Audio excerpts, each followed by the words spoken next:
Vamos lá, próximo vídeo então. Agora, vocês viram que é um estudo bem interessante que eu coloquei ali para vocês.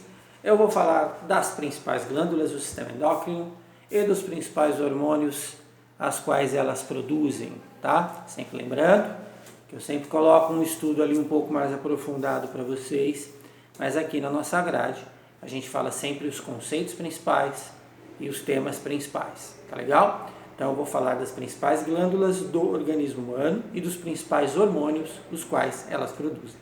Vamos lá. Deixa eu só terminar aqui.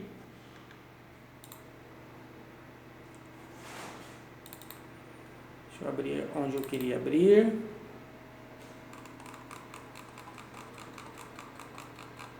Isso estava aberto, eu não sei porque fechou.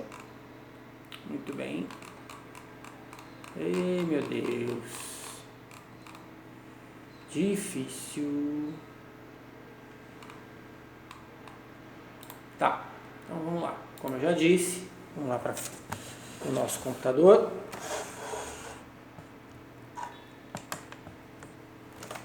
Vou falar para vocês das principais glândulas do sistema endócrino. Tá legal? Então nós temos lá, como eu disse, glândulas distribuídas pelo organismo humano, os quais possuem a função de secretar, produzir substâncias reguladoras.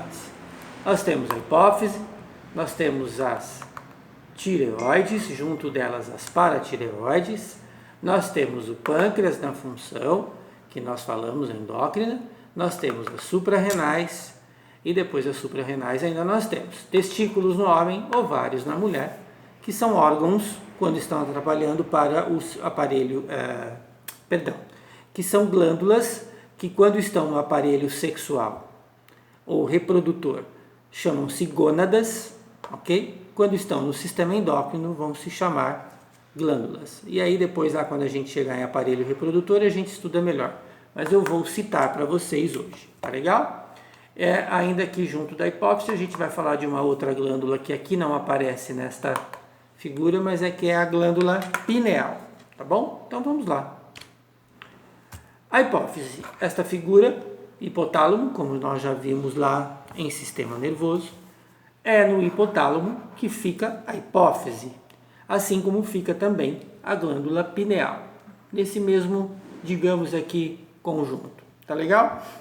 A hipófise pode ser chamada de glândula mestra. Por que ela pode ser chamada de glândula mestra? A hipófise é chamada de glândula mestra porque ela, além da função dela, ou das funções dela, ela também controla outras glândulas. Então, por exemplo, a hipófise ela controla as glândulas suprarrenais.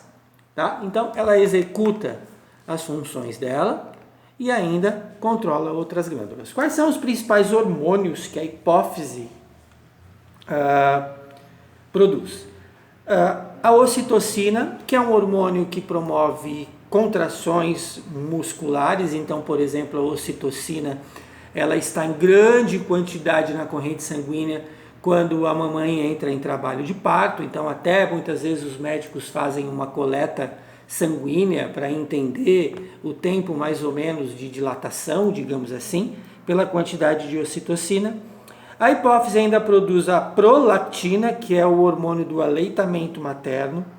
A hipófise produz um outro hormônio que se chama natriodiurético, que é um hormônio esse é o hormônio de controle renal, por exemplo, que controla as atividades renais, que não pode estar em grandes quantidades e nem em pequenas quantidades, porque por conta que vai interferir no chamado equilíbrio hídrico do organismo. Tá legal? Glândula hipófise. E ali do lado da glândula hipófise nós temos a glândula pineal, que produz um hormônio chamado melatonina. O que é a melatonina? A melatonina é o hormônio que controla o nosso ciclo de vigília e sono. Então, por exemplo, a melatonina ela é muito mais estimulada e espalhada na corrente sanguínea quando estamos num ambiente claro. Daí a necessidade de você apagar a luz para dormir, de dormir num ambiente mais escuro, porque baixam os níveis de melatonina. E aí entra então a hora de você dormir, ok?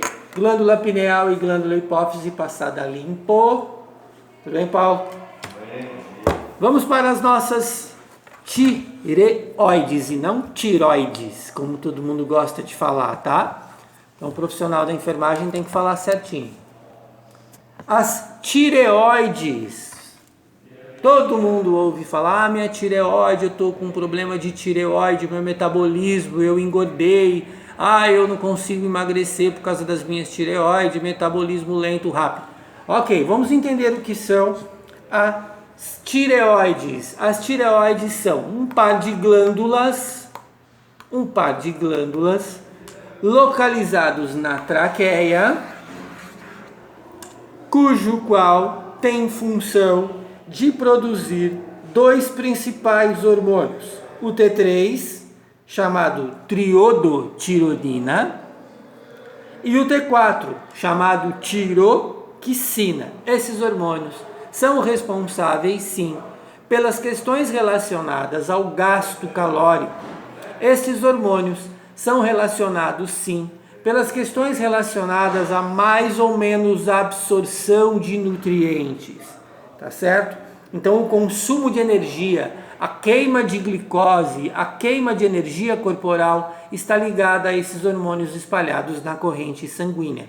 Por isso que quando se tem hipo ou hipertireoidismo, há problemas relativos a ganho ou perda de peso.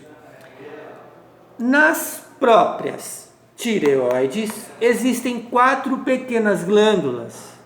Deixa eu ver se vocês conseguem. Esse é o slide, está em anatomia, depois vocês buscam, tá? Tireoides, par de glândulas. Nas tireoides existem 4 pequenas glândulas, que são chamadas de paratireoides. As paratireoides produzem o paratuhormônio, que é o hormônio diretamente responsável pela pela absorção de sais e cálcio. Tireoides e paratireoides passadas a limpo. Dúvidas depois a gente tira no fórum, ok? Depois das tireoides nós vamos para o pâncreas. Sempre lembrando, o pâncreas trabalha para o sistema digestório, ele é exócrito, com suco pancreático, mas também trabalha para o sistema endócrino, produzindo e secretando na corrente sanguínea, olha aqui o capilar sanguíneo, o que?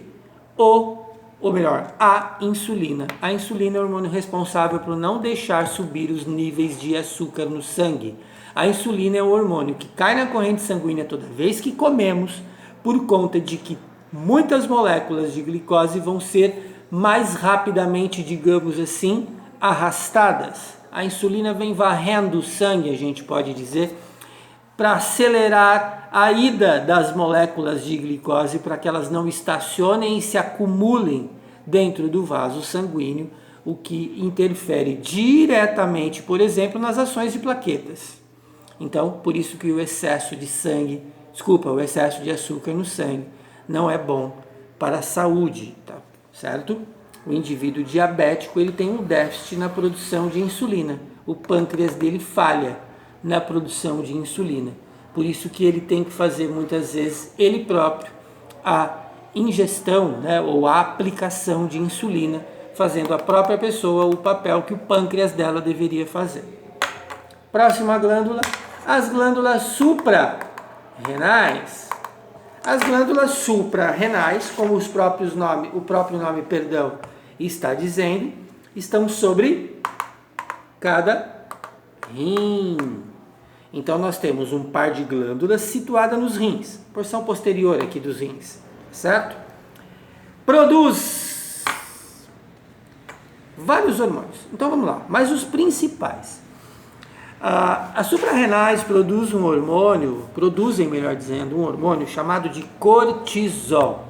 O hormônio cortisol é extremamente importante para o nosso organismo.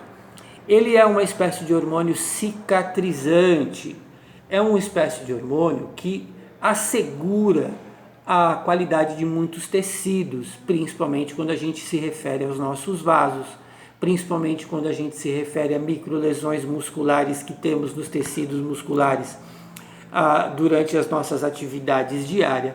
Então o cortisol ele promove uma ação inflamatória, anti-inflamatória no organismo humano. O hormônio cortisol é muito secretado e produzido principalmente durante o nosso sono, tá ok? Então quando acordamos pela manhã, temos bastante cortisol na corrente sanguínea, porque o nosso metabolismo, ao baixar durante o sono, isso é extremamente benéfico para o nosso corpo, porque durante o sono, o nosso organismo, ele executa, fugindo as palavras aqui, uma espécie de limpeza no corpo. Remoção de toxinas, cicatrização de microlesões teciduais, e o cortisol é um dos responsáveis por essa questão. Tá? Por isso que o exame de cortisol ele é sempre feito logo que pela manhã, quando acordamos, porque aí dá para se ter uma noção, digamos assim, da quantidade de cortisol na corrente sanguínea. Eu trabalhei com atleta há algum tempo, isso é só uma curiosidade, tá? Eu trabalhei com atletas durante um tempo. E aí a gente notava que o atleta se machucava muito. Então a primeira coisa que a gente fazia, principalmente lesão muscular. Quando o atleta começa a ter muita lesão muscular, você tem que olhar para duas questões. Assim. Uma delas é que os músculos dele precisam de uma espécie de recuperação, ou estão num nível de exigência além do que pode suportar. E a segunda é que o cara não está dormindo. Exatamente. Por quê? Ele não dorme, ele treinou hoje, ele dorme, cortisol vem, faz uma varredura no tecido muscular daquele atleta, reconstituindo microlesões. E amanhã ele está pronto. Ok? Agora, se o cara não dormiu, passou a noite na farra, ele não secretou cortisol, e o músculo dele não está cicatrizando das ações cotidianas do treinamento, é quando ele tem uma ruptura total, machuca demais os músculos, pode ser falta de cortisol, e falta de cortisol pode ser falta de sono. Portanto, por isso o sono é tão importante para todos nós, mas para os atletas demais. Então a gente sabe quando eles estão indo para a noite. Vamos lá. E depois, além do cortisol, nas suprarrenais há a produção do hormônio adrenalina, juntamente com noradrenalina, tá bom? A adrenalina é o hormônio que vem na nossa corrente sanguínea numa espécie de situação de estresse. Quando a gente diz estresse, não é só o estresse raiva. Quando você está motivado e eufórico, o teu corpo entra numa situação de estresse também. A adrenalina ela vem justamente para essas situações e ela é uma espécie de proteção, porque ela faz com que o seu músculo cardíaco acelere, sua ação respiratória também acelere e você remova mais gás carbônico e oxigênio no seu corpo com mais intensidade, porque você está eufórico, você precisa de mais oxigênio. Se você está estressado, você precisa de mais oxigênio também.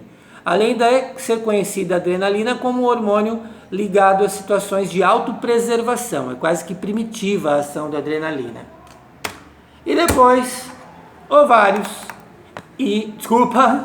testículos e ovários. Aqui, glândulas produzem os hormônios da maturação do aparelho reprodutor, os hormônios da puberdade, os hormônios da chamada maturação sexual. Nos testículos produzidos a testosterona, que é um hormônio que vai inundar a corrente sanguínea do adolescente, principalmente no momento em que ele está no processo de transformação corporal. Eu vou falar menos porque nós vamos estudar os aparelhos reprodutores separados, tá? A testosterona nos homens e no caso das mulheres são dois, o estrógeno, não sei se está falando estrógeno ou estrogênio atualmente, mas enfim, o estrógeno e a progesterona. Hormônios também ligados ao processo de maturação sexual feminino, preparo do aparelho reprodutor, além de um hormônio secretado também no ciclo menstrual da mulher para preparo do endométrio e assim por diante. No sistema endócrino, trabalham como produzindo os hormônios ligados à maturação sexual e a questão do aparelho reprodutor. Mas no aparelho reprodutor eles assumem a função da produção dos gametas, produção de espermatozoide, produção de óvulo. Em aparelho reprodutor a gente fala mais, ok? É isto, 15 minutos. Já já a gente conversa.